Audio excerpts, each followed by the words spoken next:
এত বড় চেয়ার তো এখানে দরকার ছিল না, আমি তো পড়ে যাচ্ছি পেছনে, আমি পড়ে যাচ্ছি।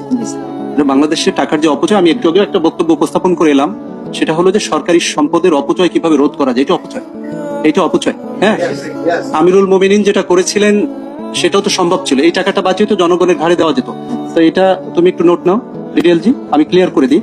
দুইটা ফির ক্ষেত্রে ট্যারিফ যেটা নেন সেটা হয়তো মাসিক একটা, ওইটা হয়তো নিতে পারেন, কিন্তু আপনি এই জায়গাটা তো কমাতে পারেন। আমার মনে হয় অনেক টাকা এই জায়গায় অবশ্যই পৌরসভা, এটা আমি আপনাকে বিমোদে আপনাকে রিকোয়েস্ট করবো যে আপনি এটা দেখবেন, এবং একই সাথে ডিটেলজি তুমি এই জায়গাটায় কাজ করে মানুষকে একটু শান্তি দাও। এটা ওই সময় তারা করেছে, তারা অনেক বেশি খরচ করেছে আমার বিশ্বাস। এটা অত্যন্ত অ্যাম্বিশাস একটি চিন্তা চেতনার মধ্য দিয়ে তারা করেছিল। এই অ্যাম্বিশাস এই কারণেই হয়েছে আজকের এই চেয়ারের কারণে। ঠিক আছে, এত বড় চেয়ার বাংলাদেশে দরকার নেই, আমাকে না দিলেও হতো।